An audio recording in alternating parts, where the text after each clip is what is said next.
C'est vrai. Merci Seigneur pour ce matin encore, nous sommes réunis devant ta face. Seigneur, c'est toi notre Dieu, notre Roi, notre Seigneur, notre Libérateur. C'est toi le Dieu vivant, Seigneur, qui a fait ta demeure en nous, Seigneur. Seigneur, nous sommes ton temple, le temple du Saint-Esprit. Seigneur, que ce matin encore, ce soit toi qui règnes dans nos vies. Et Amen. Alors, ce matin, j'ai encore vous parler d'un sujet qui est assez épineux parce que il est d'actualité, parce que c'est toujours très grave, ce que je constate de plus en plus en faisant énormément de recherches et en étudiant la parole en même temps. Ce que je constate autour de moi et surtout dans les églises, c'est qu'il y a de plus en plus d'hérésies, de plus en plus de fausses doctrines, de plus en plus de manipulations parmi les chrétiens. Des pasteurs qui sont inspirés par un autre évangile, un autre Jésus. Et ce matin, je voulais vous parler un petit peu sur certaines inspirations qu'ils ont et qu'ils essayent de transférer sur les membres de l'Église, qu'ils essayent de endoctriner le peuple de Dieu pour l'égarer loin de la vérité, qui est Jésus-Christ. Jésus, on le met de plus en plus de côté et on amène un autre Jésus, un Jésus ésotérique, un Jésus cosmique. Voilà, donc pour dire que le New Age, il est vraiment bien ancré dans les églises. Ça fait déjà quelques années, depuis pas mal de temps déjà, depuis les années 80, même 90. Mais là, vous voyez, on voit déjà les résultats de ce qui a été semé il y a des années auparavant. On voit aujourd'hui déjà cette semence qui a grandi. Et que maintenant de nombreux chrétiens sont vraiment imprégnés par cette nouvelle évangile, ce nouveau Jésus. Et les théosophes, donc, et les adeptes du New Age et les hindous de l'époque, mais d'aujourd'hui aussi, ils cherchent tous, parce que c'est le but, c'est ça, c'est pour venir un peu à ce sujet-là, ils cherchent tous le contrôle conscient des pensées. Voyez, de leurs pensées, créer une réalité plus élevée, plus transcendante. Voilà, voilà, pour aller plus haut, pour revenir transcendant, aller joindre Dieu, c'est-à-dire par soi-même faire les efforts pour arriver à joindre Dieu, la transcendance. C'est pas Dieu qui est venu parmi nous, comme c'est écrit dans la parole, mais c'est l'homme qui veut atteindre Dieu par lui-même, par ses propres efforts, par ses mérites et par ses œuvres. Et cela, en fait, ça ramène toujours à la même, ça ramène toujours à ouvrir cette bonne vieille porte, déjà, depuis toujours, on va dire, des ténèbres, qui ouvrent la porte aux ténèbres et à la possession démoniaque. Parce qu'il y aura de plus en plus de gens qui vont être possédés. Voyez? C'est ça qui est grave. Alors, parce que Satan, il connaît l'homme et il sait comment agir sur lui. Et cette nouvelle séduction-là, surnaturelle, il veut faire croire que les hommes, maintenant, ils ont progressé spirituellement. Parce que c'est même d'ailleurs dit, est-ce que le monde il va devenir plus spirituel ou plus matérialiste? Alors on recherche plus le côté spirituel. Vous voyez bien, dans le monde, on fait beaucoup de recherches dans le domaine spirituel, du surnaturel, pour entrer dans une communion avec le cosmos, pour transcender justement. Parce que les gens, on voit bien qu'ils sont insatisfaits, sont malheureux sur la terre. Et donc, ils cherchent un au-delà où ils pourraient s'évader et puis trouver la paix, on va dire en quelque sorte. Mais sans Christ, on ne trouve pas la paix. Sans Christ, il n'y a pas de paix. Elle est seulement en Jésus-Christ. Et la vraie vie, elle est seulement en Christ. Donc, ils recherchent par un autre chemin à atteindre cette paix, atteindre un autre Christ, en fin de compte, un Christ cosmique, ésotérique. Voilà. Qui n'est pas le vrai, et qui c'est très trompeur parce que même dans les églises, il y en a de plus en plus qui sont donc dans cette communion et dans cette relation-là. Alors le diable, il est malin parce que c'est un séducteur, il veut faire croire que les hommes, ils ont progressé spirituellement et qu'ils se sont engagés dans un domaine beaucoup plus élevé, dans la sagesse, Hein. Maintenant, on dit les hommes sages, hein, dans la sagesse spirituelle et tout ça. Et en fait, ils se rendent pas compte qu'ils sont devenus encore plus prisonniers et captifs, encore plus en profondeur, encore bien plus profond, et liés et captifs par les démons, hein, parce que ce sont des doctrines de démons, des doctrines mensongères, parce que le diable c'est un menteur, un gros menteur. Il l'a toujours été, et il n'a pas changé. Il essaiera toujours par tous les moyens de séduire les humains pour les détourner de la vérité et pour les amener dans un chemin de mensonge, mais en faisant croire que c'est ça la vérité. Alors, pour arriver à ça, il faut des techniques. Et les techniques qu'il utilise aussi dans le monde, parce qu'il les tient quand même captifs, les êtres humains, puisque le monde entier est sous l'emprise du malin. Par les nouvelles technologies, on peut arriver à manipuler facilement les gens, surtout à travers Internet et tous les médias. On peut endoctriner les gens et leur faire inculquer des pensées pour les diriger vers une certaine direction. Hein? On croit qu'on est libre, mais on n'est pas libre. Même notre pensée, on est manipulé. On est conditionné, comme on dit, par les médias, par les informations qu'on nous inculque tous les jours, etc. Et même à l'école, par les enseignements à l'école. Il y a même un endoctrinement dans les milieux scolaires pour donner une certaine pensée, hein, pour que les gens se dirigent vers cette direction-là. Et donc les techniques-là, même chrétiennes, entre guillemets, soi-disant chrétiennes, pour le contrôle mental. Parce qu'on essaie de contrôler mentalement les gens. Parce que le diable, il insuffle les choses dans nos pensées. C'est là la guerre, la bataille, elle est là. C'est dans nos pensées, vous voyez. Alors, ne croyez pas que les chrétiens, ils sont à l'abri de tout ça, de ces enseignements-là, soi-disant qu'on inculque dans le monde, mais on les inculque aussi dans l'Église, parmi le peuple chrétien.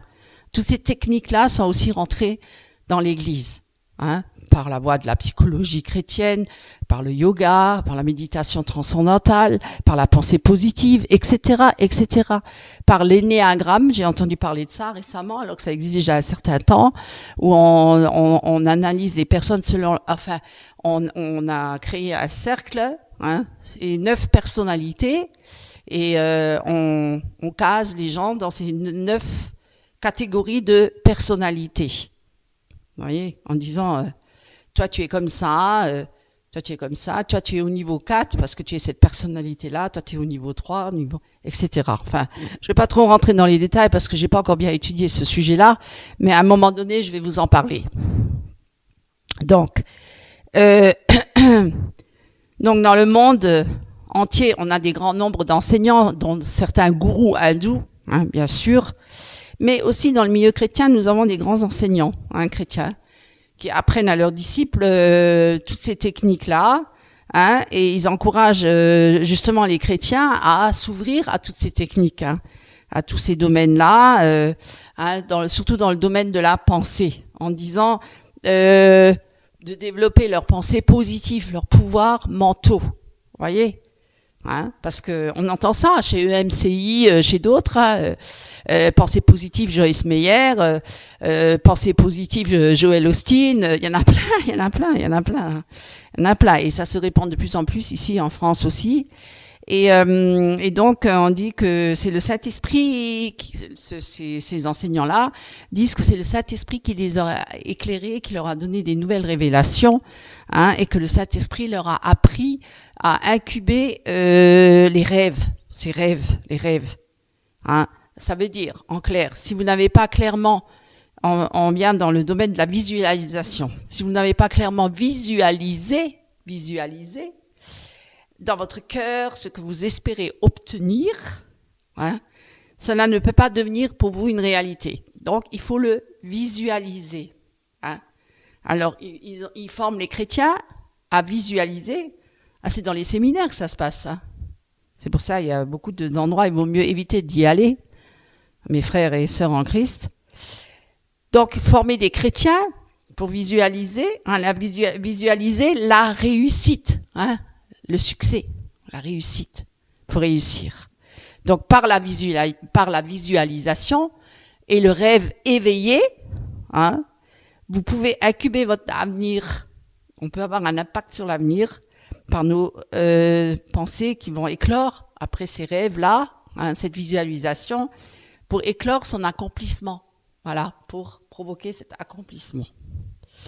C'est compliqué, mais c'est vraiment ça. Hein. Alors, je nomme quelqu'un qui a écrit un livre là-dessus, qui s'appelle Richard Foster. Il a écrit un livre qui a eu un grand succès et dont beaucoup de chrétiens l'ont lu. Et c'est pourquoi les chrétiens sont extrêmement influençables parce qu'ils lisent énormément d'ouvrages et beaucoup trop d'ouvrages qui sont occultes, qui ont rien, c'est plus du poison pour leur âme que une nourriture spirituelle. Il y a tellement de gens, tellement de chrétiens qui ont des révélations, qui écrivent des livres et ça envahit les assemblées. À la sortie, il y a tout un stand avec plein de livres et les chrétiens, ils achètent, ils sont tellement naïfs. Tellement naïfs. Ils regardent pas, ils examinent pas si c'est ce qu'ils disent dans ces livres, ça correspond vraiment à la parole de Dieu. Pourquoi? Parce que des fois, ce sont des gens très influents, qui ont, une position d'autorité dans l'Église. Voilà, souvent des pasteurs et donc ce qu'ils disent, c'est parole d'évangile. Même si c'est contraire à la parole. Mais c'est parole d'évangile parce que, c'est un homme de Dieu, lui. Ouais, parce qu'ils ont trop confiance dans l'homme et ils se confient dans l'homme. Et il a marqué malheur à l'homme qui se confie en l'homme, béni soit l'homme qui se confie en l'Éternel. Et moi, je regrette vraiment que les chrétiens, ils sont tellement naïfs, hein, ils sont tellement en admiration devant ces hommes et ces femmes. Hein? Alors il suffit que c'est vraiment mettre la poudre aux yeux, ils leur racontent leur conversion, si à un moment donné on oublie qui ils sont réellement, qu'on essaie de peut-être de douter un peu de leur bonne foi, et qu'on essaie d'analyser qui ils sont, ils vont revenir avec leurs anciennes, peut-être au départ, où ils étaient vraiment chrétiens nés de nouveau, où ils ont vraiment rencontré Christ dans leur vie, alors ils reviennent avec leur témoignage, hein, pour dire, regardez, moi, j'ai rencontré Dieu dans ma vie. Oui, et alors, tu peux être égaré, mon cher. Hein? Beaucoup se sont égarés. Combien s'égarent? Combien s'égarent? Combien au départ étaient remplis du Saint-Esprit, étaient dans les voies de Dieu, et combien se sont égarés? Parce que c'est ça le but de Satan, c'est d'égarer les chrétiens, bien sûr, les détourner de leur chemin de vie avec Christ, pour les ramener dans la perdition. C'est notre ennemi. Hein? Nous avons un ennemi. Parce que bon, les gens du monde, il les tient de toute façon, il les possède, il les a déjà sous son emprise. Mais dans l'Église, c'est là qu'il fait des ravages. Et souvent, c'est aussi parfois des personnes influentes qui viennent dans l'église, des artistes, hein, soi-disant qui se seraient convertis, mais finalement qui sont quand même encore dans le monde et qui sont très mondains, et qui viennent dans l'église et puis ils parlent de Jésus, Jésus m'aime, je l'aime. Oui, mais ça suffit pas de l'aimer, il faut aussi le suivre, il faut aussi se soumettre à lui, il faut aussi lui obéir. C'est bien de dire oui, j'aime Jésus, tout le monde aime Jésus. Tant que Jésus me contrarie pas dans ma vie, qu'il me pointe pas sur mon état de péché ou sur ma désobéissance, j'aime Jésus. Oui, tout le monde aime Jésus. Non. Si Jésus il a été crucifié il y a 2000 ans, c'est pas pour rien, mes amis. C'est parce qu'il contrariait les pharisiens, hein. Il pointait du doigt leur état de péché. Et pas que les pharisiens, tous les hommes. Alors, ceux qui voulaient venir à Christ et être sauvés, ils venaient à la lumière. Et ceux qui voulaient pas venir à la lumière, ils restaient dans les ténèbres et ils rejetaient Jésus. Et ils le méprisaient, puis ils l'ont même crucifié. Pourquoi? Parce que Jésus a mis en évidence, hein, les œuvres des ténèbres dans leur vie. Et quand on vient vers les chrétiens aujourd'hui, pour leur pointer aussi du doigt et dire, mon frère et ma sœur, tu es peut-être sur un mauvais chemin avec cette technique-là, ou cet enseignement-là qui est une hérésie, qui est contraire à Dieu, mais on risquerait même de se faire persécuter par les chrétiens, entre guillemets. Vous voyez? Parce qu'ils sont même plus capables d'entendre la vérité. Parce qu'ils se complaisent trop dans ces situations-là. Il doit y avoir quelque part un réconfort dans cette position-là. Alors cet homme-là, Richard Foster, il a écrit un livre qui s'appelle The Celebration of Discipline. Ça veut dire la célébration de la discipline. Hein, déjà, alors il affirme qu'un chrétien, grâce à la visualisation, hein, peut transcender dans le temps et dans l'espace. Donc il va aller au-delà du temps et de l'espace et monter jusque dans la présence même de Dieu. Vous voyez? Certains, ils voient Jésus tous les jours, ils sont même assis les genoux de Dieu, ils sont tout le temps dans la présence de Dieu, dans le trône de Dieu. Il y en a qui visualisent, ils sont tous les jours, ils parlent avec Dieu dans leur salon. Dieu les visite tous les jours. Enfin, c'est incroyable. Hein, des nouvelles révélations. Et il dit que c'est pas une illusion, c'est vraiment c'est une réalité pour eux. C'est une réalité tous les jours et les visions qu'ils ont et tout ça. Et ce qu'on se rend pas compte, c'est que ça a toujours existé, ça. Ça a été toujours dans le milieu des occultistes. Les occultistes, hein, ils enseignent la visualisation. Et c'est une technique qui disent que nous devons maîtriser, hein, où nous voulons faire le moindre progrès pour faire le moindre progrès dans la magie. Vous voyez, les occultistes. Ils utilisent aussi cette technique. Parce qu'ils disent que c'est leur unique moyen d'agir dans l'atmosphère spirituelle. Hein, il faut avoir une ouverture par rapport à ça. Forcément. Alors, mais les chrétiens, ils sont tellement naïfs, ils utilisent la même méthode que les occultistes. Hein, vous voyez ? Alors, mais comme c'est des enseignants, voilà, comme c'est des enseignants et des chrétiens enseignants, et ils disent, non mais c'est seulement les images qu'on crée par notre méditation.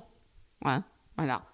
Et nous pourrons nous ouvrir au monde spirituel, au monde intérieur, hein, et recevoir les richesses du monde spirituel. Vous voyez un peu. C'est malheureux, hein, de parler de ces choses-là, parce que franchement, on perd énormément de temps et beaucoup de chrétiens qui se perdent dans ces choses-là. Et beaucoup d'églises chrétiennes, beaucoup ont déjà accepté toutes ces méthodes-là, transcendantales, méditation transcendantale, yoga, etc. Hein, la pensée positive, les techniques de méditation, les thérapies d'autosuggestion, d'auto-guérison, hein, dans leur ministère. Hein. Crois que tu es guéri et tu es guéri, voilà, tu es guéri. C'est une autosuggestion aussi. Hein. Pas forcément tout le monde est guéri. Mais la visualisation est devenue la principale technique utilisée dans les églises. Pourquoi ? Parmi les chrétiens. Pourquoi ? Parce que c'est pour soi-disant obtenir la santé, la richesse, la réussite, etc. Hein ? Une image positive de soi, et l'estime de soi, Rick Warren et tout ça. Vous voyez, c'est tous ces gens-là qui sont dans ces mouvements-là. Un grand hérétique, Rick Warren. Il a même embrassé les mains du pape. Alors c'est pour vous dire, hein, tout ce mélange ésotérique. Et ces livres-là, ils sont... il y a une multitude de livres qui sont écrits sur ces sujets-là. Hein, et ils sont devenus très très populaires. Les gens lisent énormément ces livres-là, plus que la Bible, vous voyez.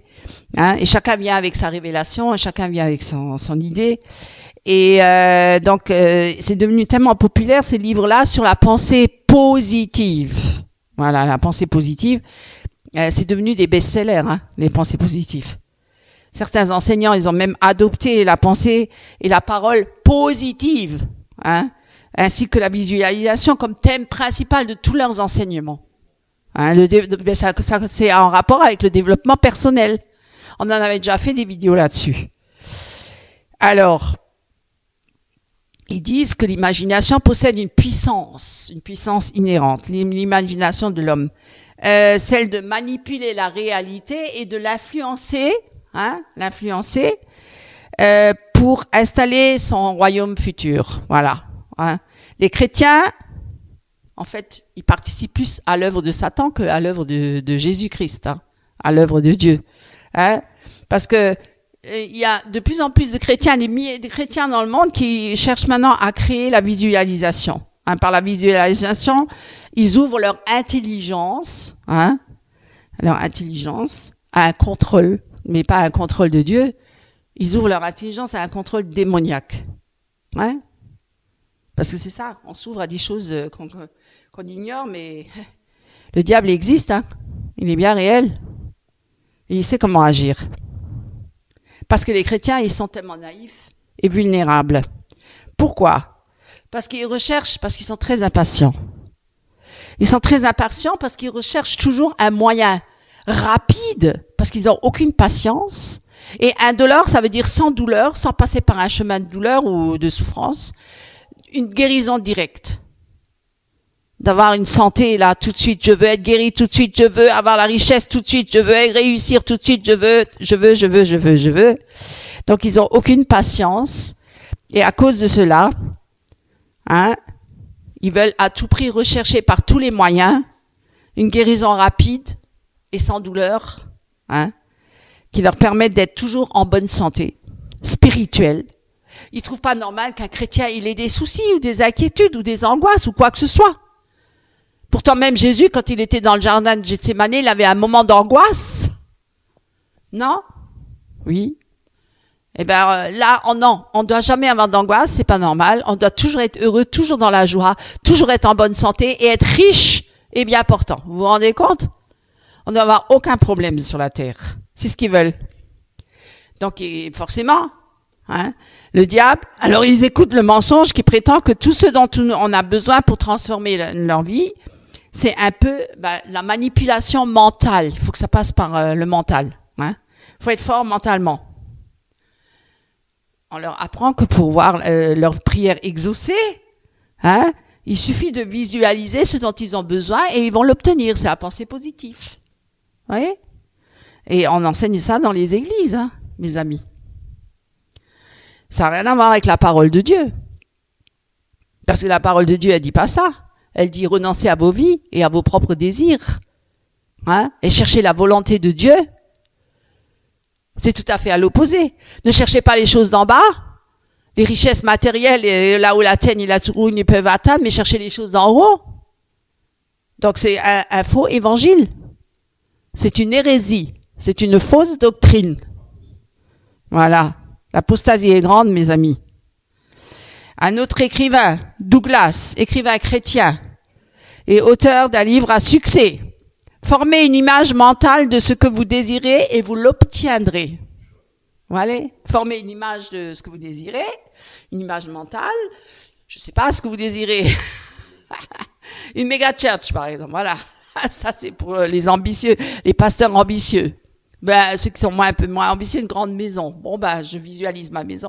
Ou bien, je sais pas, une voiture de sport, ou j'en sais trop rien, tout ce que l'homme peut désirer. Et vous l'obtiendrez, et vous le posséderez à la minute même où vous l'aurez visualisé. Voilà. Est-ce que c'est ce que voulait dire Jésus quand il nous a enseigné de prier le Père pour lui demander de satisfaire nos besoins? Satisfaire nos besoins? Est-ce que ça c'était écrit dans la parole, ça, satisfaire nos besoins? C'était pas ça, Prier le Père pour demander quoi? Sa volonté. Père, quelle est ta volonté dans ma vie? Non pas ma volonté, mais ta volonté, Père. Jésus a été l'exemple même de la soumission et l'obéissance parfaite sur la terre et nous sommes ses disciples et nous devons être à sa ressemblance. Mes amis, mais quel Jésus ils suivent là? Un Jésus distribution de bonbons, je sais pas, enfin. À l'eau de rose. Alors, parce que quoi? Parce que les chrétiens, ils ont de plus en plus besoin de quoi? De Christ? Non. Oui, ils utilisent Christ, soi-disant Christ, mais c'est pas le même Christ. Besoin de richesse. Ils ont de plus en plus besoin de richesse, de bonheur. Ça c'est l'évangile de prospérité, c'est un peu mélangé dedans avec la pensée positive. Beaucoup ceux-là sont tous reliés entre eux. Et ils s'encouragent entre eux, ils s'exhortent entre eux. Ils sont très forts parce qu'ils sont tous une multitude, donc plus on est fort, plus on est nombreux, plus on est fort. Et ceux qui veulent vraiment suivre pieusement Christ, ils seront persécutés. Peut-être par cela-là. Et puis le chemin est étroit qui mène au royaume de Dieu. Apparemment, ce chemin-là, il a l'air d'être très large. Et beaucoup y courent. Et ils sont nombreux, et de plus en plus. C'est un évangile de complaisance. Voilà. Et de plus en plus, qu'est-ce qu'ils ont besoin? Non, pas de Jésus-Christ pour être sauvés de leurs péchés, pour être délivrés de leurs péchés, pour avoir la vie éternelle en Jésus-Christ, la nouvelle génération. Non, eux, ils veulent régner maintenant sur la terre, dominium, now, tout de suite, là, sur le champ. Donc, on a besoin de beaucoup de richesses, et beaucoup de gloire, et de bonheur, et de distractions mondaines. Parce qu'on les voit, les distractions mondaines dans les églises, On en voit de plus en plus. Il faut occuper les pensées du chrétien, il s'ennuie. Donc, ils deviennent de plus en plus dépendants de la pensée positive. Voilà. Et de la visualisation. Entre dans ta destinée. On n'entend que ça. Hein? Voilà. Sors de ta zone de confort. Tout ça, c'est des termes de développement personnel. Hein? Même Yanis Gauthier, je l'ai entendu parler comme ça. Pourtant, c'est quelqu'un qui a témoigné il n'y a pas longtemps qu'il était sauvé par grâce, qu'il est sorti de prison, que Jésus l'a délivré de ses péchés. Aujourd'hui, il prêche un évangile développement personnel. Il se rend peut-être même pas compte qu'il est enlisé dans ce système-là. Il est avec EMCI, Jérémy Soudril et les autres là qui prient pendant 7 heures en langue en étant couché sur un sofa. Moi, je suis désolée, je suis obligée de dénoncer ça parce qu'il y en a marre. Ouvrez les yeux, les chrétiens, parce que il faut toujours leur envoyer des dons. Ils travaillent pas dans le système, il faut leur envoyer constamment des dons. Tout le temps, l'argent, l'argent, l'argent. Alors ils disent des choses qui plaisent aux oreilles, la démangeaison des oreilles des gens, ce qu'ils veulent bien entendre. Entre dans ta destinée, tu auras le succès, pense les positives, ce que tu penses, ce que tu visualises, tu l'obtiendras. Ah bon, c'est écrit où dans la Bible ça? Ouvrez les yeux, mes amis. Ouvrez les yeux. Alors, qu'est-ce qu'on a oublié dans tout ça? Eh ben, on a oublié la partie vitale et centrale de ce qui est écrit dans la Bible, de ce qui est écrit dans l'Évangile. Que notre bien-être, il dépend de quoi? De la réussite du monde, de la richesse, du bien-être matériel, etc. Non. Elle dépend de notre vie à Christ, avec Christ, de notre communion avec Christ, et de notre dépendance avec Christ, et de notre obéissance avec Christ, avec Dieu. Voilà ce qui est notre désir. C'est ça nos... fais de l'éternel tes délices et tu obtiendras ce que ton cœur désire. Mais qu'est-ce que notre cœur il désire à ce moment-là si on fait de l'éternel nos délices? C'est d'être toujours plus près de lui, toujours plus près de l'éternel. Et pas plus près du monde, là, pour vivre encore plus dans l'opulence et la richesse et le confort. C'est pas que je rejette le confort. Moi, j'ai aussi une maison, je dors dans un lit, je dors pas dans la rue, hein. Mais Dieu, il a pas dit qu'on devait être des clochards dans la rue, ça n'a rien à voir. Mais où est ton cœur? Hein?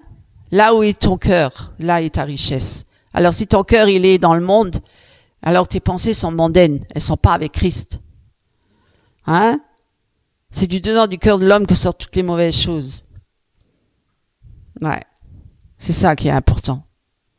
Alors, bien sûr que Dieu connaît nos besoins. Et il y répondra aussi. Il va pas laisser quelqu'un nu et misérable dans la rue. Et il a suscité des chrétiens même pour des missionnaires qui s'occupent des pauvres dans le monde.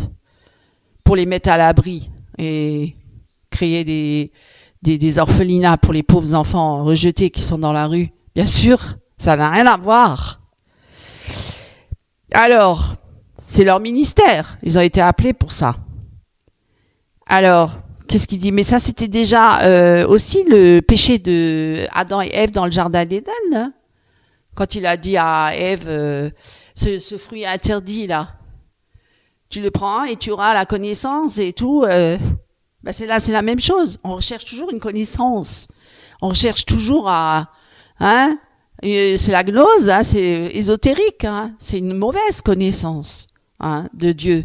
C'est la connaissance du diable, oui. Connaître l'autre côté, les ténèbres. C'est pas la lumière, c'est la fausse lumière. Hein, c'est l'ange de lumière, Lucifer, qui est venu pour encore une fois séduire le peuple de Dieu. Alors, on se focalise trop sur nos désirs, sur nos besoins, hein, en espérant que Dieu va nous accorder tout ça. Parce qu'aujourd'hui, on appelle les gens à venir à Dieu pour satisfaire leurs besoins. Tu auras tout ce que tu veux, tu obtiendras tout ce que tu veux avec Dieu. Parce que, alors, on vient à Dieu pas parce qu'on est un pécheur ou parce qu'on se repent de ses péchés ou parce qu'on est dans la misère. On prêche pas la croix, on prêche pas la repentance des péchés. On prêche, entre dans ta destinée, tu obtiendras tout ce que tu désires, viens à Christ et Dieu te donnera tout ce que tu désires, tous les biens, voilà, de la terre si tu veux, etc. Alors, qu'est-ce qu'on pense? On pense que, alors, c'est pas nous qui nous soumettons à Dieu, mais là, c'est Dieu qui doit se soumettre à nous. C'est Dieu qui devient notre serviteur dans ce sens-là, puisqu'il doit satisfaire à tous nos besoins. Hein? On le dépeint alors comme un bon vieux papa gâteau. Papa gâteau qui donne tout. Hein? Voilà, c'est mon papa. Hein? Et papa gâteau qui passe son temps à distribuer des friandises. Voilà, c'est ça les chrétiens d'aujourd'hui. C'est ça. Distribuer des friandises, donner toujours tout ce qu'on désire, comme des enfants gâtés pourris. Hein? Voilà, ça n'a plus rien à voir avec Dieu. Ce sont des bébés spirituels, hein, ils n'ont pas grandi. Hein? Ils ne sont pas devenus matures, hein, tous ces chrétiens-là. Ouais. Le jour où il y aura la persécution, je ne sais pas ce qu'ils vont devenir tous ceux-là. Hein? La vraie persécution, hein? La vraie. Alors pour finir, parce que... Bonjour mes frères et sœurs en Christ. Ce matin, je vais vous lire le psaume 28. Il s'intitule « Appel au secours » de David. « Éternel, c'est à toi que je crie, mon rocher, ne reste pas sourd à ma voix. De peur que, si tu t'éloignes sans me répondre, je ne sois semblable à ceux qui descendent dans la fosse. Écoute la voix de mes supplications, quand je crie à toi, quand j'élève mes mains vers ton sanctuaire. Ne m'emporte pas avec les méchants et les hommes iniques, qui parlent de paix à leurs prochains et qui ont la malice dans le cœur. Rends-leur selon leur œuvre et selon la malice de leurs actions. Rends-leur selon l'ouvrage de leurs mains. Donne-leur le salaire qu'ils méritent, car ils ne sont pas attentifs aux œuvres de l'Éternel, à l'ouvrage de ses mains, qu'il les renverse et ne les relève point. Béni soit l'Éternel, car il exauce la voix de mes supplications. L'Éternel est ma force et mon bouclier. En lui mon cœur se confie et je suis secouru. J'ai de l'allégresse dans le cœur et je le loue par mes chants. L'Éternel est la force de son peuple. Il est le rocher des délivrances de son oint. Sauve ton peuple et bénis ton héritage. Sois leur berger et leur soutien pour toujours. Amen. Soyez richement bénis. Frères et sœurs en Christ, chers invités, chers amis, chers internautes, Dieu est bon et ce qu'il désire, ce n'est pas que le méchant meure, mais il est encore là pour secourir. Et Dieu est amour et nous devons nous détourner de nos mauvaises voies et revenir pleinement à Jésus-Christ et à l'évangile de vérité que nous trouvons dans les saintes lettres, dans les saintes écritures, où le fondement a été posé, à savoir Jésus-Christ qui est la pierre angulaire, et sur le fondement des apôtres de Jésus. Alléluia. Et c'est à cela que nous devons nous en tenir, et à rien d'autre, et non pas au dire des hommes. Tout ce que les hommes proclament de leur bouche par leur rêverie, par leur, les artifices, hein, des choses qui ne sont pas réelles. Voyez-vous, ils vous vendent du rêve parce que ce n'est pas la vérité. Comprenez bien. Et merci Seigneur parce que je ne savais absolument pas ce que mon épouse allait ce matin vous apporter prophétiquement. Eh bien, c'est une continuité. On peut appeler ça comme ça. J'ai intitulé cette prédication « La séduction spirituelle, faux prophètes, faux apôtres, faux leaders ». Frères et sœurs en Christ, Dieu nous aime et Dieu veut nous sauver. Et c'est pour cette raison qu'il a donné sa vie à Golgotha sur la croix, pour sauver tous les hommes, afin que tous puissent venir à la repentance, accepter Jésus-Christ, se tourner vers Christ et être sauvés. C'est ça l'amour de Dieu. L'amour consiste à donner sa vie. Satan et ses démons, ils ont aussi une part à faire dans leur domaine. parce que Dieu le permet. Il nous déteste, Satan. Et qu'est-ce que Satan veut? Il veut la ruine, premièrement, du chrétien et de celui qui n'est pas attiré à Jésus-Christ encore. Comme le Seigneur lui-même est souverain, eh bien, Satan, lui, il a mille et une façons de procéder et d'attirer les hommes à lui. Et il est très rusé parce qu'il a sa façon de traiter chaque cas, même en particulier, pour l'attirer à lui et pour le faire chuter. Ça, c'est le rôle du diable.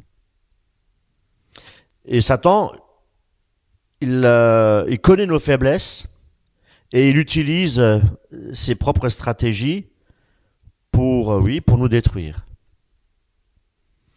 Et nous allons voir et approfondir trois catégories, ou plutôt trois figures, je dirais, trois cas de figure où le chrétien de nom, ou ça peut être aussi les leaders spirituels, et quelquefois aussi d'authentiques chrétiens peuvent se trouver. Alors, voyons déjà le premier cas.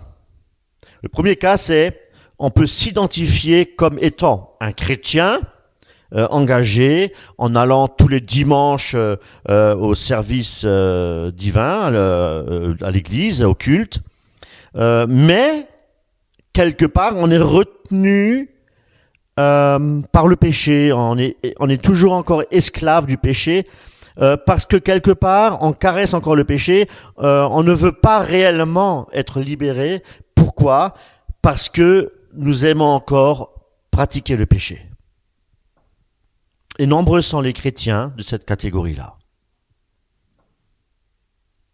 Deuxième cas de figure, l'orgueil, l'égoïsme font partie de notre vie. Satan trouvera toujours un moyen pour nous, pour que nous restions dans pour nous garder dans cet esclavage.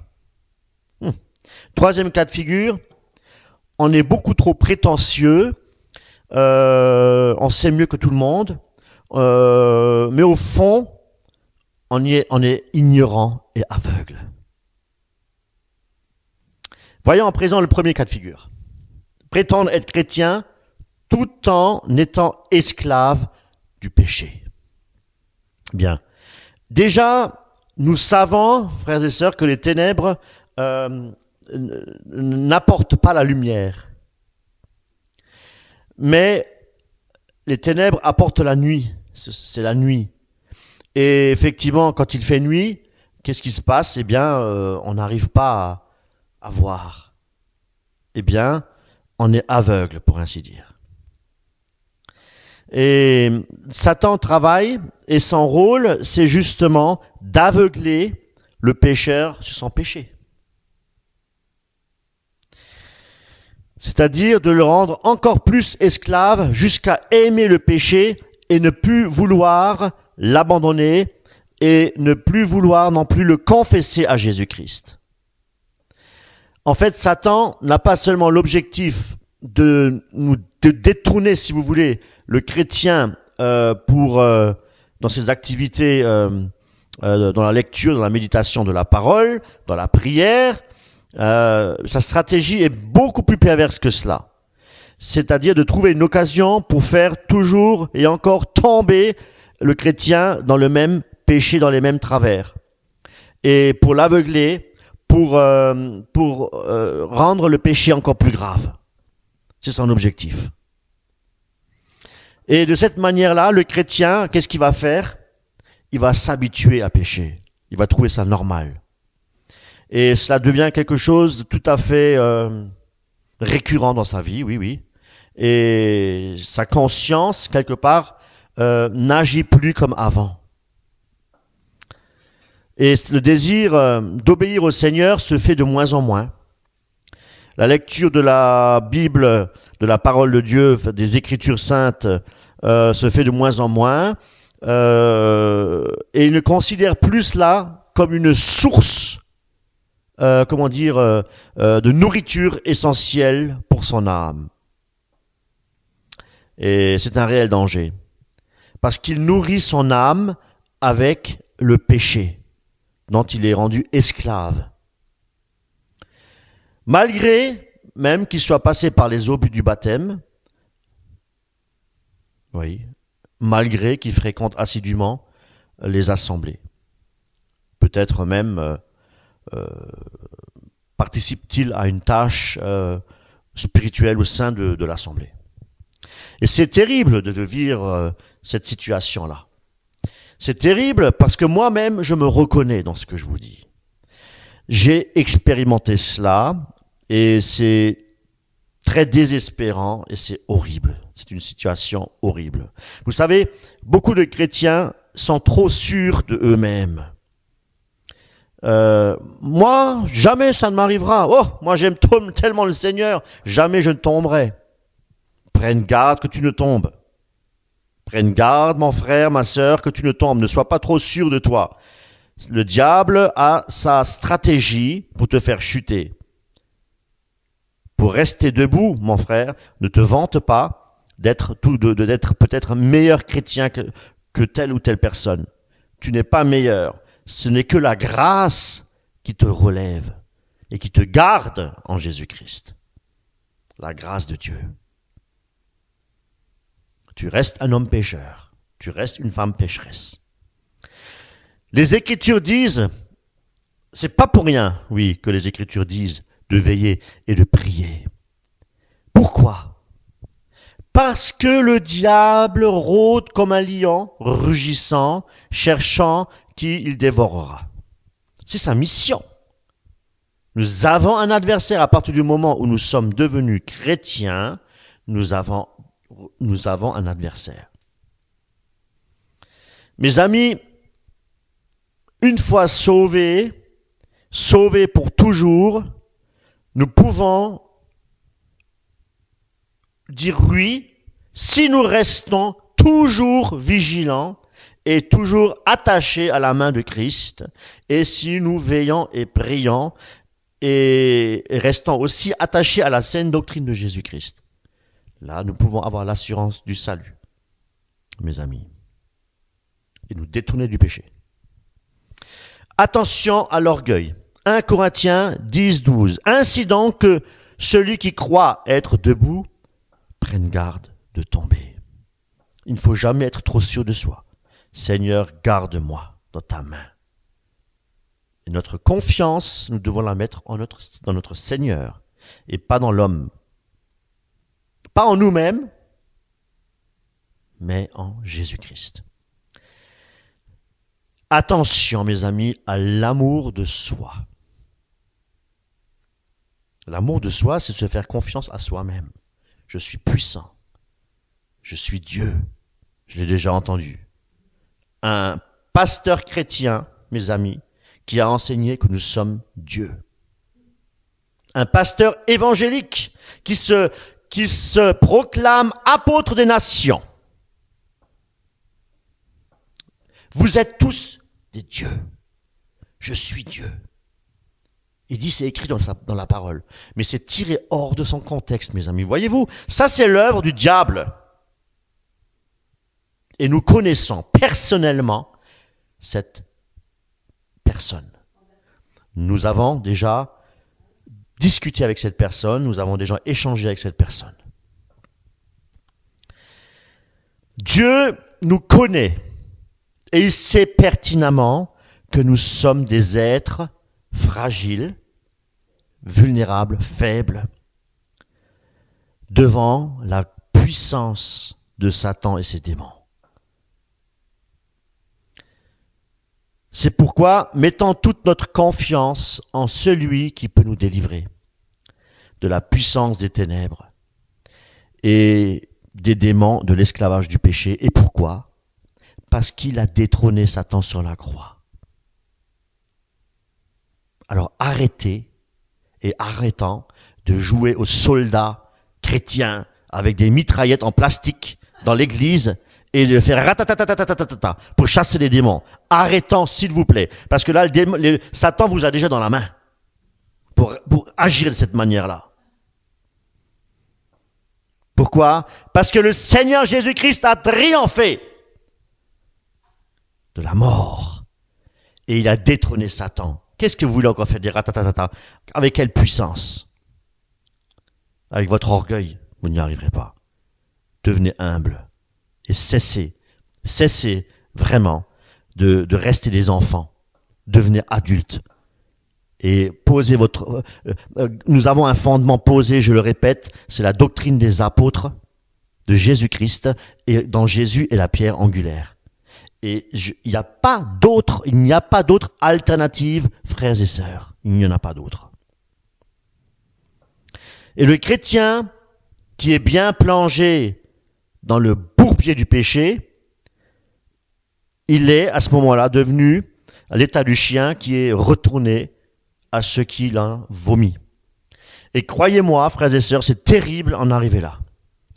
Et si notre conscience nous accuse, c'est qu'il y a un espoir. C'est qu'il y a un espoir.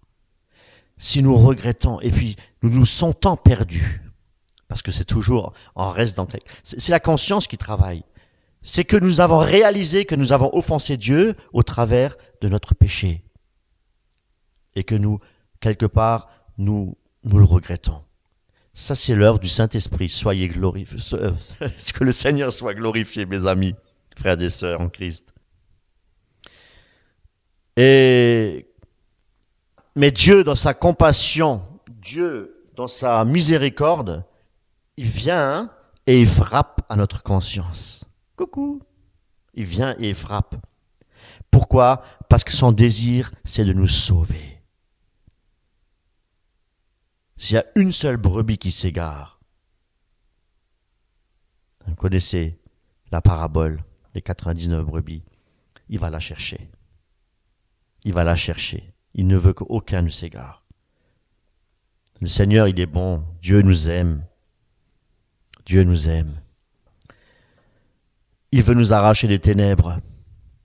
C'est pour cette raison qu'il a sur la croix souffert pour nos péchés. Et gloire à Dieu, parce que l'Esprit de Dieu qui nous a été donné, eh bien, nous convainc du péché, de justice et de jugement. Dans les ténèbres, le pécheur, il entend la petite voix étouffée, une voix presque éteinte du Saint-Esprit. Et le Saint-Esprit va lui apporter la lumière. La lumière commence à discerner la gravité du péché dans sa vie. Et le Saint-Esprit, son rôle, c'est de le pousser à la repentance. Et non pas le faire tomber dans un état second, dans un état de transe, mais de le faire, de le pousser à la repentance. Ça, c'est l'œuvre du Saint-Esprit, mes amis. Et pour le faire passer des ténèbres à la lumière. Alléluia. Et il commence effectivement à regretter amèrement toutes ces mauvaises actions. Et le Saint-Esprit le conduit dans la paix. Le Saint-Esprit le conduit dans la réconciliation avec le Père, parce qu'il y a une séparation, parce que le péché nous sépare de l'amour de Dieu. Et il obtient la miséricorde de Dieu et le pardon de son péché. Parce que celui qui confesse son péché, il obtient miséricorde s'il abandonne aussi son péché. Deuxième cas de figure, Satan utilise des stratagèmes pour garder les chrétiens dans l'orgueil de la vie et dans l'amour de l'argent. Frères et sœurs, Dieu a donné des armes aux chrétiens. Pour quelle raison? Pour mener une vie victorieuse en Jésus-Christ.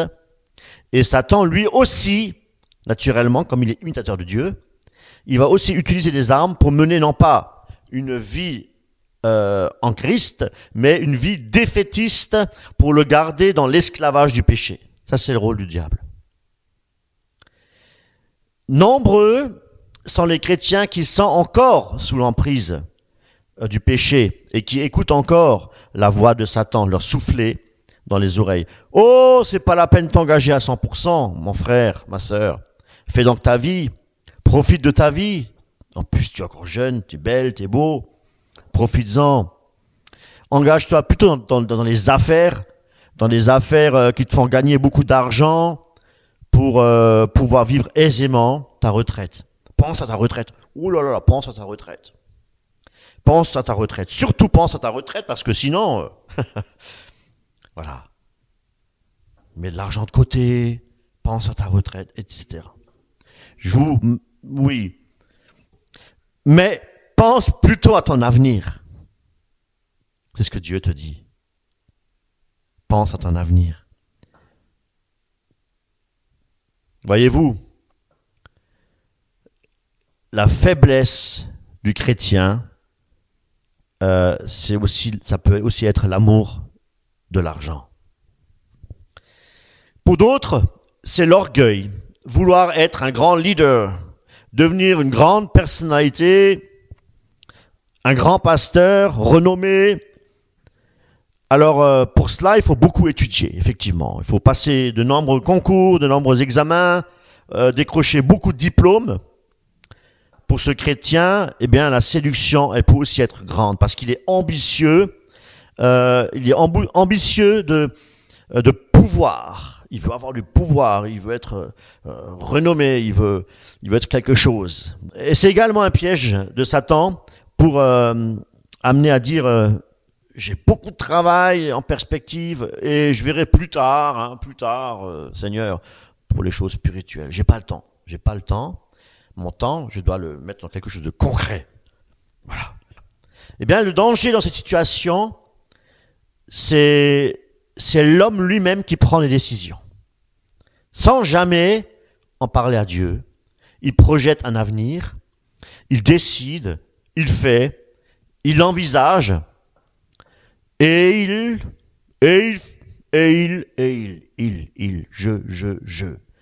Il n'est plus serviteur de Dieu, frères et sœurs en Christ, il est serviteur de ses pensées. Et il est aussi serviteur de ses inspirations charnelles. Il est sous la domination de son ego. Et il est sous la domination également de son orgueil. Et un orgueil qui lui offre que de l'illusion. Et vous allez le voir pourquoi. Ça reste de la réalité. Ça ne reste pas de la réalité. L'orgueil, dans le cœur de l'homme, n'est que, les projets de l'homme orgueilleux n'est que de l'illusion. C'est que de l'illusion. Un projet restera toujours un projet, effectivement, et se concrétise en un temps, mais le temps appartient aussi à Dieu, frères et sœurs en Christ. Proverbe 27.1, il est dit, « Ne te vante pas de ce que tu feras demain. » Car tu ne sais pas même ce qui arrivera aujourd'hui. Voyez-vous. Ce qui est conforme aux Écritures, frères et sœurs, c'est de remettre tous nos projets entre les mains du Seigneur. De nous occuper, nous dit la parole de Dieu, premièrement du royaume de Dieu, et tout le reste nous sera donné par-dessus. Tout le reste, toujours, pour ceux qui concourent au bien de ceux qui aiment le Seigneur, et dans les choses de Dieu, forcément, dans la volonté de Dieu. Et c'est aussi sa volonté, effectivement, que nous soyons, que Dieu soit dans nos projets, bien sûr. Mais la parole de Dieu nous dit, ce sont que les projets de l'Éternel qui se réaliseront. Nous devons tous soumettre au Seigneur, oui, aussi nos projets. Faire quelque chose par motif d'orgueil, frères et sœurs, c'est un principe, comme je le disais, de notre illusion et aussi de notre aveuglement. Parce que Satan, qu'est-ce qu'il fait aussi? Son rôle, c'est de nous aveugler et nourrir notre ego. Ça aussi, pour nourrir notre ego et pour nourrir forcément notre orgueil. Et si Dieu permet, frères et sœurs, que tout s'effondre dans notre vie, qu'on échoue à l'examen, au concours, etc., eh bien, ce n'est que pour la bonne cause. Dieu nous aime et il ouvre nos yeux sur notre aveuglement au travers des épreuves. Et il vient à ce moment-là apporter la lumière. Ça va plus? Moi, je t'apporte la lumière. Tu n'as plus tu ne sais plus où aller. Je suis le chemin, je suis la vérité et la vie. Viens. Je t'ouvre les yeux, tu es aveugle, viens, dans la lumière, entre dans la lumière. Et non pas entre dans ta destinée. Entre dans la lumière pour voir la réalité spirituelle. Alléluia. Et c'est un bon remède pour le Seigneur, pour nous guérir. Le Seigneur permet parfois que nous tombions, que nous branchions, c'est vrai, pour briser notre orgueil, et il nous oblige à ce moment-là, quelque part, aussi à reconsidérer nos voies, et pour remettre effectivement tous nos projets, nos ambitions entre ses mains. Il y a un cantique, frères et sœurs, qui s'intitule « Entre tes mains, j'abandonne ». Entre tes mains, oui, j'abandonne. Oui, prends tout, Seigneur. Effectivement, que le Seigneur puisse tout prendre, notre vie, notre orgueil, notre égoïsme. Oui, Seigneur, prends tout, prends tout. Et le chrétien orgueilleux doit avoir aussi la conviction, de par son échec dans sa vie, qu'il est quelque part, qu'il reste un homme faible, impuissant, sans force et qui doit se soumettre à la volonté de Dieu et faire confiance à Dieu et non pas en lui-même. Voyez-vous? Troisième cas de figure, Matthieu 13, 20. Celui qui a reçu la semence dans les endroits pierreux, c'est celui qui entend la parole et reçoit aussitôt avec joie. Mais il n'a pas de racine en lui-même, il manque de persistance, et dès que survient une tribulation ou une persécution à cause de la parole, il y trouve une occasion de chute. Ne sommes-nous pas parfois aussi des donneurs de leçons?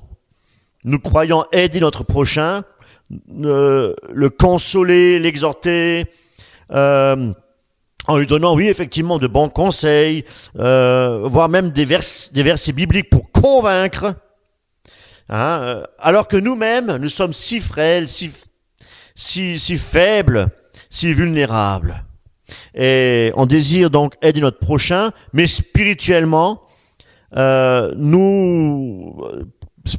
parlant, nous sommes peut-être même plus bas et plus mal que lui-même. Alors, et cela, mes amis, nous devons le reconnaître. Beaucoup de jeunes convertis agissent de cette manière. Ils connaissent à peine quelques versets des Saintes Écritures, ils pensent avoir même reçu un appel du Seigneur. Alors ils commencent à enseigner, à organiser des réunions d'évangélisation, des campagnes d'évangélisation dans les rues, ou peut-être même à avoir une certaine notoriété, et surtout une satisfaction dans leur ministère.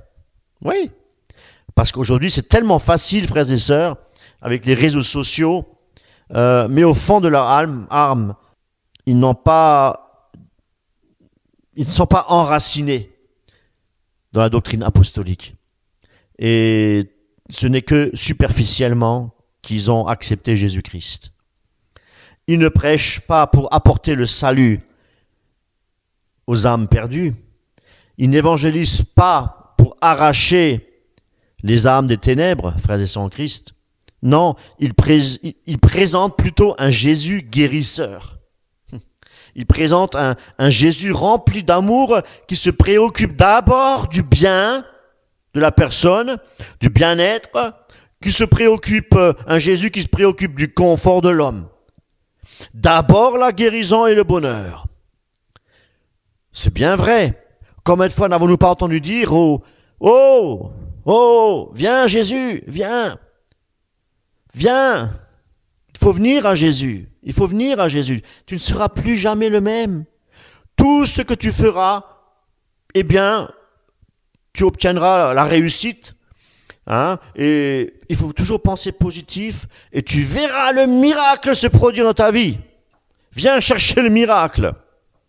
Mes amis, voilà le discours qui est prêché au XXIe siècle. C'est un évangile de complaisance et je dirais aussi un évangile de contrefaçon. La croix, la résurrection de Christ, ça c'est vieux jeu, c'est vieux jeu, c'est périmé. C'est périmé. Et cette prédication-là était exclusivement réservée aux premiers chrétiens et aux apôtres primitifs. Aujourd'hui, non, nous vivons une autre époque. Aujourd'hui, il faut gagner des âmes avec des nouvelles technologies. Et c'est vrai que le monde aujourd'hui nous offre tellement de technologies modernes. Et voilà. L'homme a besoin d'entendre autre chose. L'homme a besoin d'entendre des choses agréables aux oreilles aujourd'hui. Vraiment. Et ce sont les enseignements hérétiques, frères et sœurs en Christ. Beaucoup d'enseignements hérétiques qui pullulent dans les assemblées chrétiennes, sur Internet, sur YouTube. Et j'aimerais bien en citer quelques-uns. David Terry, Joyce Meyer, Daniel Vindini, qui est le Bénin français, et bien d'autres encore. Et les prophètes, les autoproclamés prophètes que nous voyons, nous entendons, ce sont tous en fait des aveugles qui conduisent des aveugles. Voilà, ça c'est une réalité biblique. Là, je proclame la parole de Dieu. Qu'est-ce qu'ils font? Ils apportent de la poudre aux yeux. Et ils dupent les chrétiens et ils apportent de la tromperie.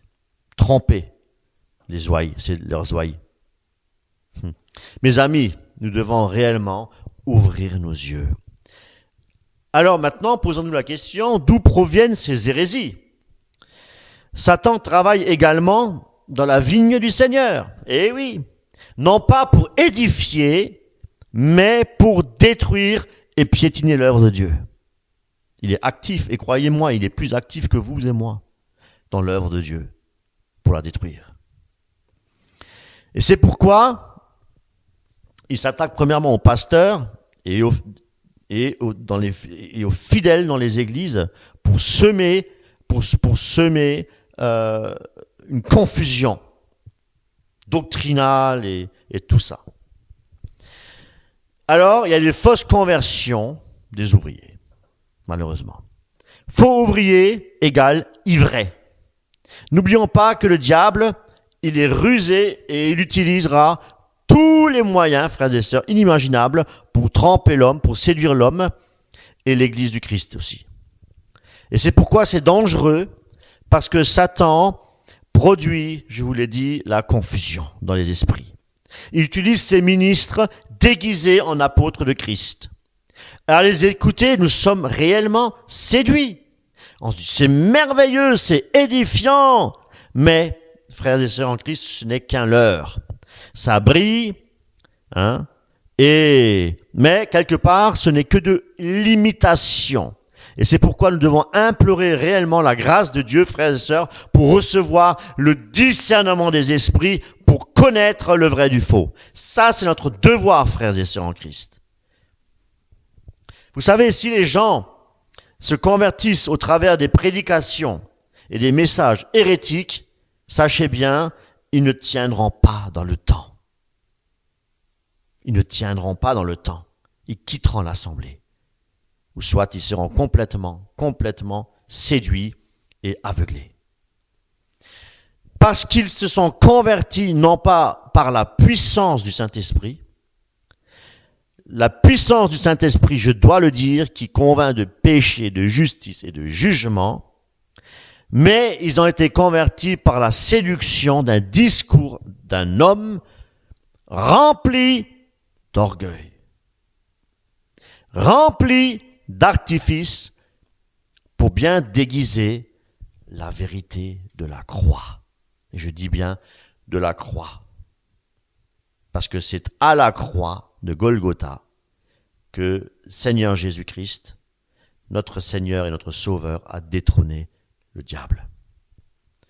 Et la résurrection en est la preuve. Alléluia. Nous disons toujours Jésus-Christ crucifié, mais aussi ressuscité.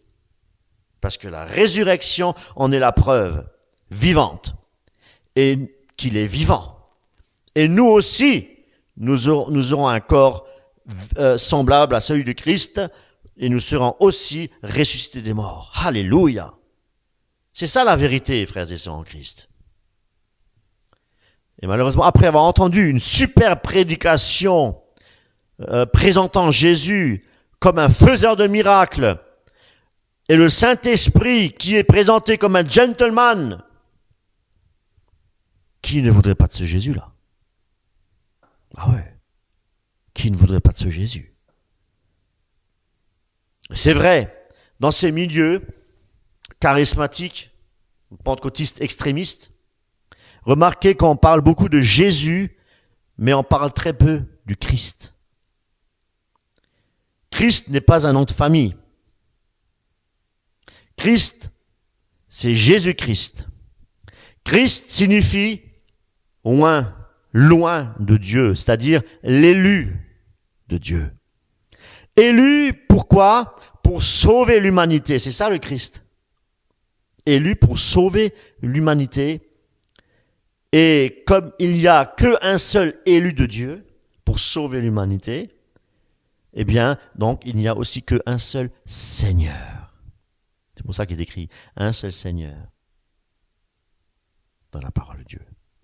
Christ est notre Seigneur et il est notre Sauveur, notre libérateur. Il est mort et par sa mort, sa toute puissance du Saint-Esprit, il a détrôné le diable et il a triomphé de la mort. Alléluia. C'est ça la bonne nouvelle. Christ est ressuscité des morts.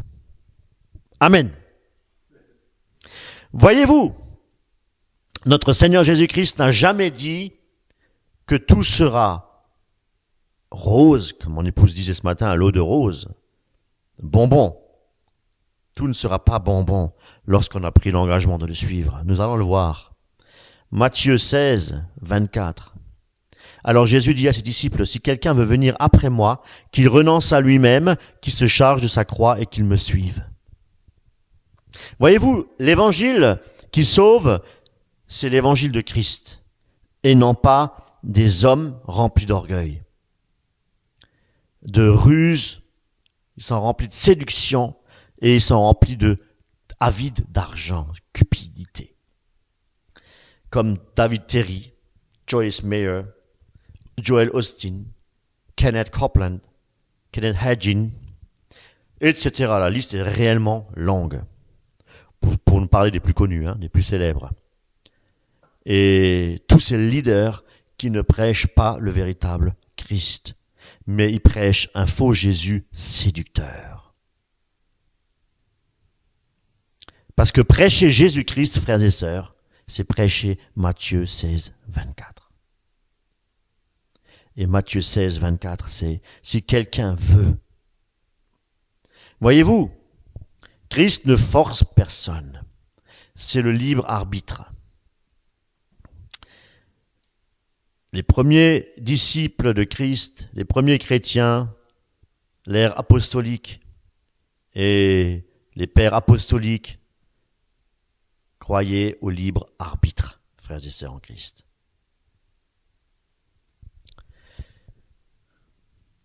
1 Pierre 2, 20. Mais si vous supportez la souffrance lorsque vous faites ce qui est bien, c'est une grâce devant Dieu. Et c'est à cela que vous avez été appelés, à souffrir, frères et sœurs. Parce que Christ aussi a souffert pour vous, vous laissant un exemple afin que vous suiviez ses traces.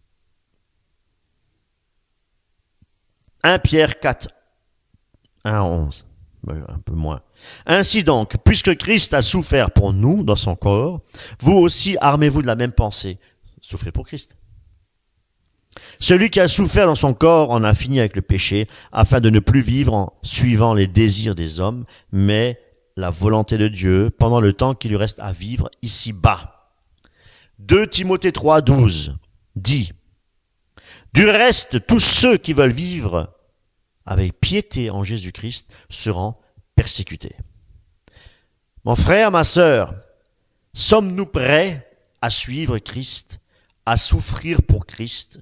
Si oui, alors tournons nos regards à l'évangile de Christ, non pas à l'évangile de complaisance, où Christ n'est pas prêché, mais où un faux Jésus séducteur qui est prêché et qui garde bien ses ouailles dans l'aveuglement spirituel, pour dire plus clairement, dans les ténèbres.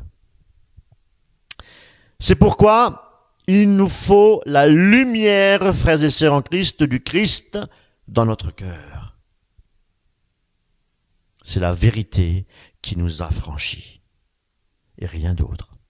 Et la vérité, c'est Jésus-Christ. Je suis le chemin, la vérité et la vie.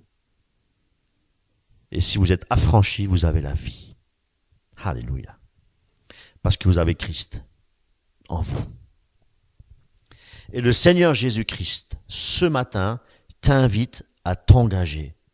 Non pas d'une manière superficielle ou d'une manière émotive. L'émotion, hein. Vous savez, la musique, ça crée beaucoup d'émotions.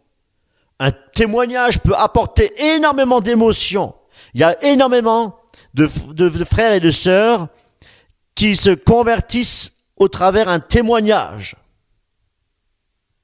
Mais le témoignage ne sauve pas, frères et sœurs. Et c'est là que la séduction est grande. Nous ne devons pas nous appuyer sur un témoignage pour nous convertir.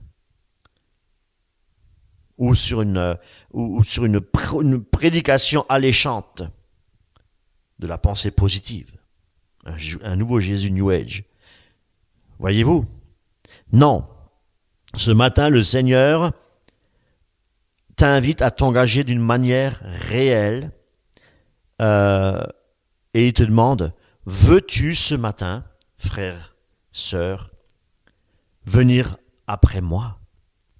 Si tu dis oui, il y a 3 choses essentielles que tu dois mettre en pratique. Non pas comme tous ces faux ouvriers de Christ l'enseignent, à savoir que tu peux tout réussir maintenant que tu dis oui à Jésus. Tout, tu vas réussir tout, tu vas voir. Toute ta vie, tout ce que tu vas penser positivement, tu vas le recevoir, tu vas même l'expérimenter. Ah, le diable aussi fait des miracles. Ne l'oublions pas. Satan, à la fin des temps, fera des grands miracles pour séduire les nations. Eh oui. Mon frère, ma sœur, Christ nous enseigne tout le contraire. Jésus-Christ, il a dit qu'il n'est pas venu apporter la paix, mais il est venu apporter quoi? La joie, le bonheur. Qu'est-ce qu'il est venu apporter, Jésus? L'épée. Ah! Jésus est venu apporter l'épée. Et évangéliser à notre prochain en disant que Jésus t'aime, viens à lui, Jésus te guérit, viens, il te remplira du Saint-Esprit pour chasser les démons, pour guérir les malades. Tu ne te feras jamais d'ennemis. Tu ne te feras que des amis. Et beaucoup se tourneront en Jésus-Christ pour vivre, pour expérimenter ce que tu viens de lui dire. Mais évangéliser à notre prochain en disant Jésus t'aime. Il a payé le prix de il a souffert le prix de tes péchés en mourant sur une croix. C'est toi qui l'as cloué à cause de tes péchés. Et tu dois faire de même. Tu dois aussi mourir à toi-même. Tu dois accepter Jésus-Christ, c'est renoncer à ta vie. Jésus t'a montré un exemple sur la croix. Il est mort pour tes péchés. Eh bien, il faut que tu fasses pareil. Tu dois mourir à tes péchés. Tu as une œuvre à accomplir, oui. Mais c'est la grâce qui te sauve. Mais l'œuvre, tu dois l'accomplir aussi sur la croix. Faire mourir ta chair. Et te séparer de tout ce que tu aimes. Et tout ce que tu aimes, on va dire plus que le Seigneur. Tu dois t'en séparer. Ou mettre Dieu en priorité dans tous tes engagements, dans tout ce que tu réalises, tout ce que tu fais, tous tes projets. Tu dois mettre en priorité Jésus-Christ. Et tu devras aussi apprendre à aimer tous ceux qui se mettront aussi contre toi. Parce que sache bien que tu auras des ennemis. Et ça, c'est ce que Jésus a dit. Amis du monde, ennemis de Dieu. Ennemi du monde, ami de Dieu. Donc tu seras ennemi du monde. À partir du moment où tu acceptes de suivre Jésus. Veux-tu suivre Jésus-Christ? Sache que ta vie, tu la perdras. Tu la perdras si tu ne suis pas Jésus-Christ, éternellement. Mais si tu donnes ta vie à Jésus-Christ, tu gagneras ta vie. éternelle, mais tu pourras perdre ta vie terrestre. Beaucoup ont subi l'épée, mort, martyr, pour le nom de Jésus-Christ. C'est ça, mes amis, l'évangile. C'est ça, la prédication apostolique, frères et sœurs en Christ. C'est ce Jésus-là que nous devons présenter à notre prochain. Parce que là, l'Esprit de Dieu fera son travail pour convaincre de justice, de jugement et de péché.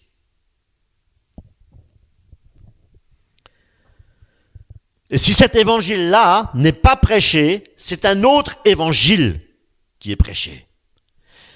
Car le Seigneur n'est pas venu apporter la paix, mais l'épée.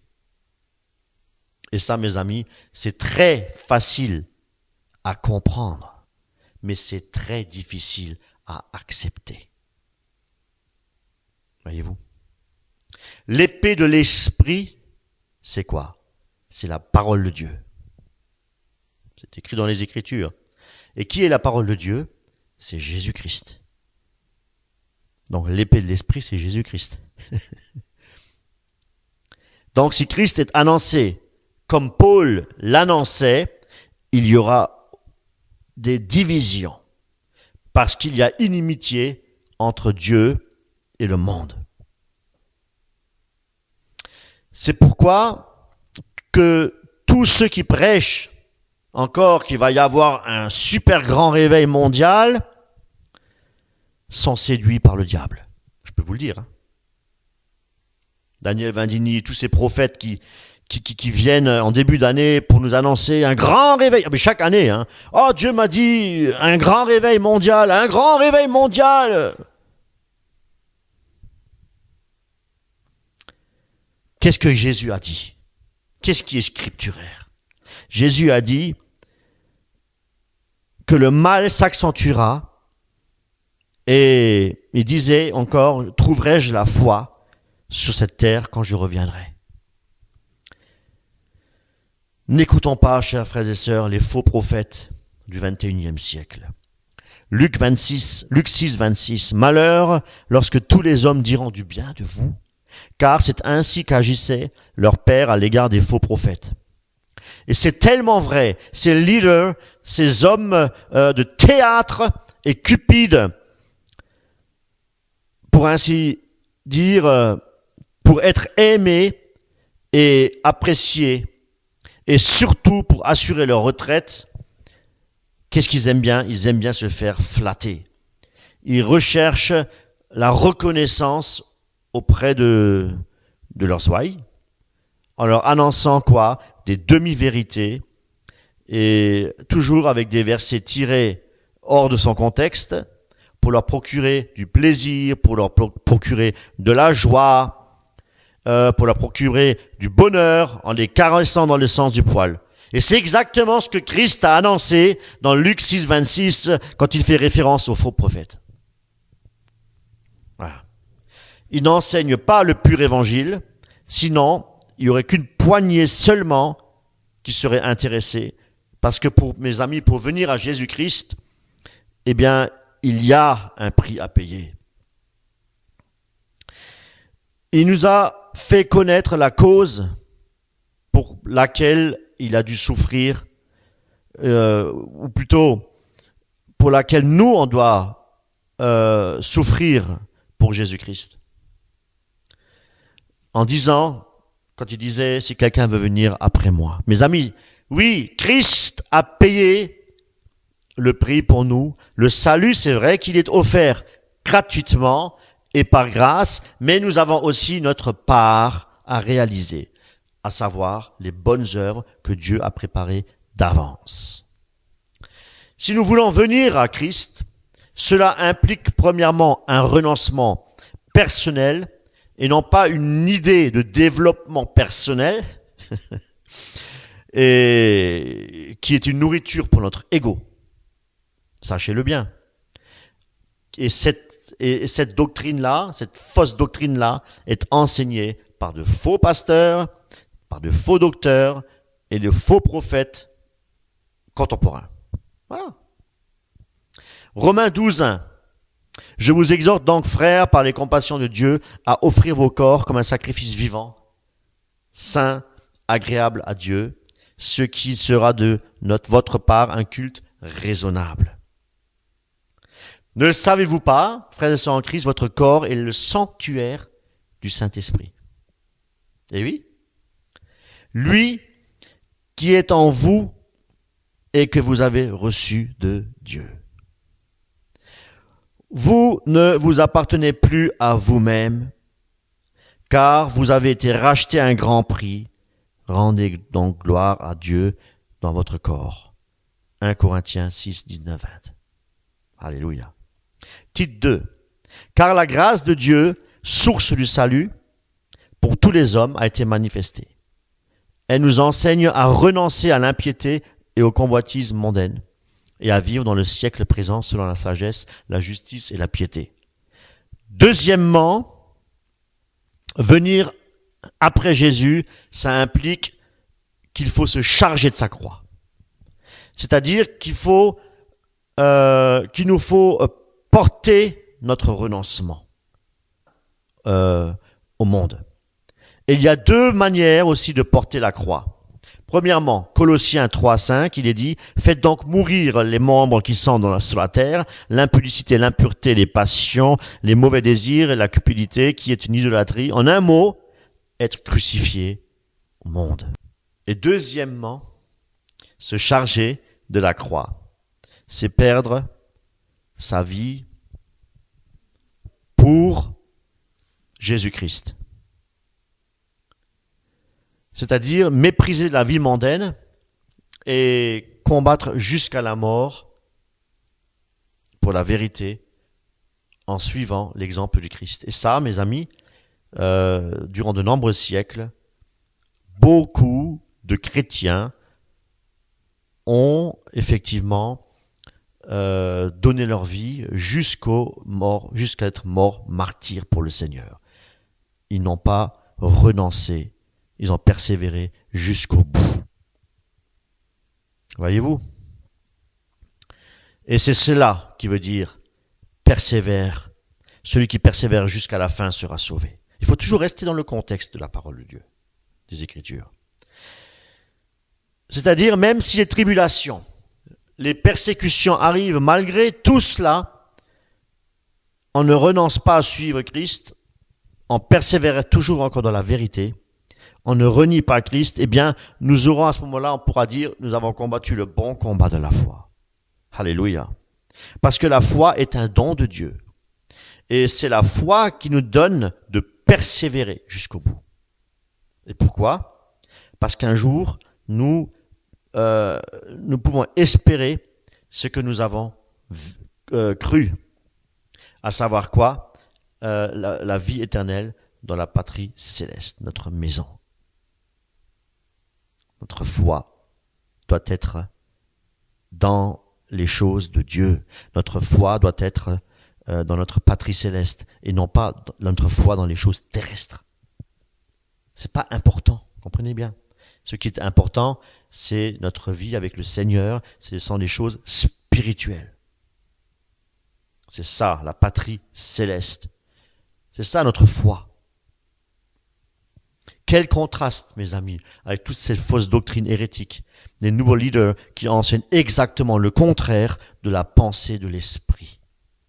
Eh oui, et c'est eux précisément qui invoquent le Saint-Esprit, qui guérissent les malades et qui chassent les démons. Mais là encore, frères et sœurs, on ne peut pas se baser sur ces critères pour prouver l'authenticité de leur ministère.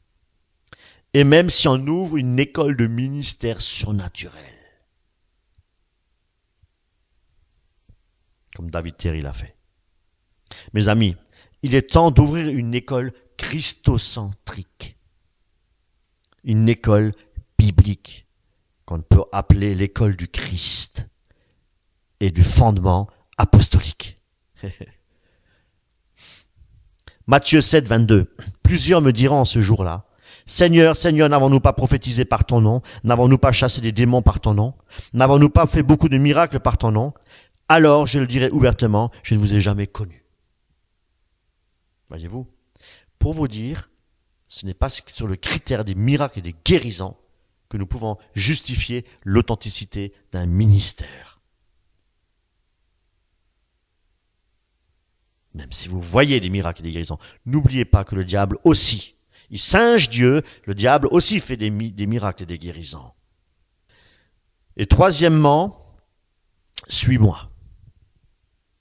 Et là, mes amis, je peux vous dire que le standard est très élevé. Nous chantons, nous te suivons, Seigneur, suivre Jésus. Veux-tu donner ta vie à Jésus? Oui, oui.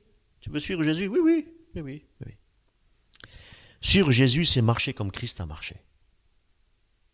1 Jean 2, 5. Mais celui qui garde sa parole, l'amour de Dieu est véritablement parfait en lui. Par là, nous savons que nous sommes en lui. Celui qui dit qu'il demeure en lui doit marcher aussi comme il a marché lui-même. Et c'est pour ça que je vous ai dit, le standard est très, très élevé. Jean 13, 15. Car je vous ai donné un exemple afin que vous fassiez comme je vous ai fait.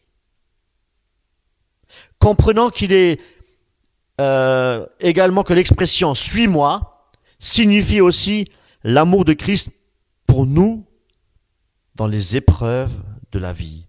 Et si nous suivons Christ, il nous donnera aussi, frères et sœurs, la puissance, l'autorité et la victoire sur les épreuves, et il nous fortifiera dans notre marche chrétienne, si nous lui faisons confiance, parce que Dieu nous aime. Il nous a donné aussi l'Esprit pour nous fortifier, pour nous exhorter. Alléluia, merci pour le Saint-Esprit qu'il nous a donné. C'est une puissance, le Saint-Esprit, frères et sœurs en Christ. Il nous consolera. Le Saint-Esprit est aussi là pour nous consoler, pour nous exhorter à toujours rester fidèles, malgré les vents, malgré les tempêtes qui font rage dans ta vie.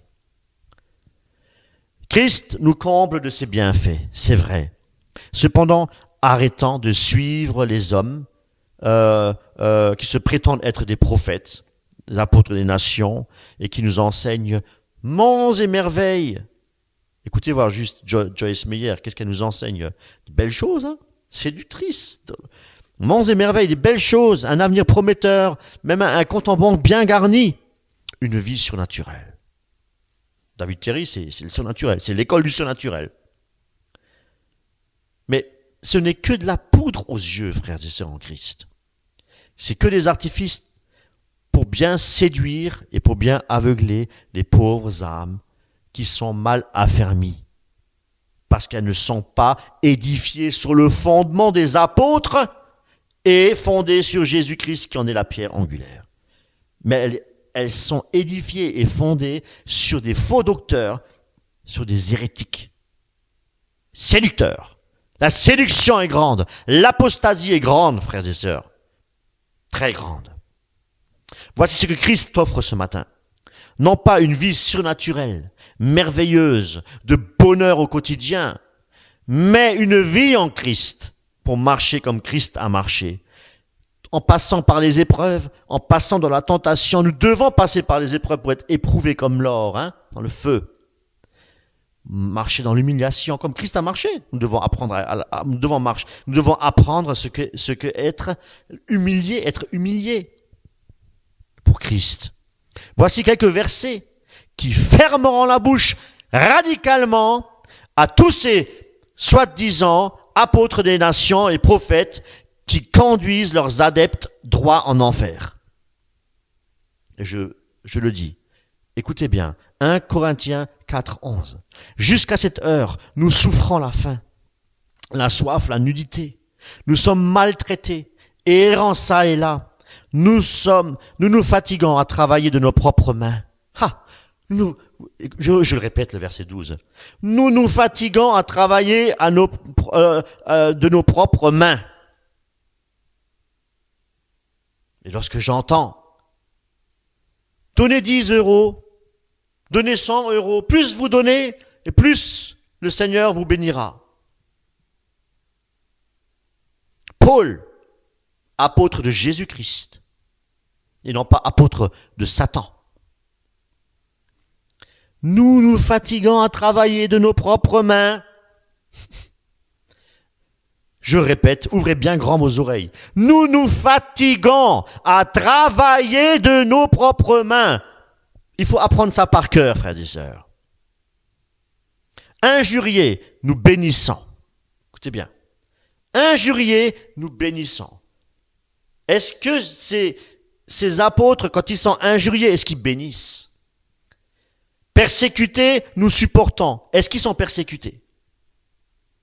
Calomniés, nous parlons avec bonté. Et lorsqu'ils sont calomniés, est-ce qu'ils parlent avec bonté? Nous sommes devenus comme les balayures du monde. Est-ce qu'ils sont-ils devenus comme des balayures du monde? Parce qu'ils ont rejeté le monde pour suivre Jésus-Christ et pour enseigner la vérité en Jésus-Christ? Ou un évangile, ou bien s'enrichir en prêchant un évangile de prospérité avec un Jésus-Christ mondain. Pardon, pas un Jésus-Christ, avec un Jésus mondain. Jésus est un prénom.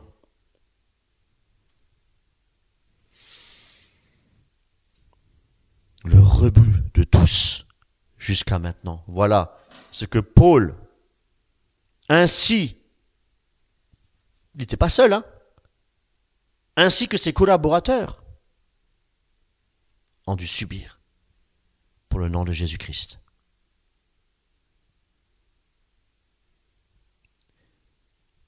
Je vous assure, commencez à prêcher l'évangile de Christ, le vrai évangile. Votre assemblée va se vider. Elle va se vider et il ne restera plus qu'une poignée dans votre église. 2 Corinthiens 6, 4. Mais nous nous rendons à tous égards recommandables comme serviteurs de Dieu par beaucoup de patience dans les tribulations. Encore faut-il vivre les tribulations pour apprendre à être patient, pour la patience. Dans les calamités, dans les détresses. Écoutez bien, verset 5.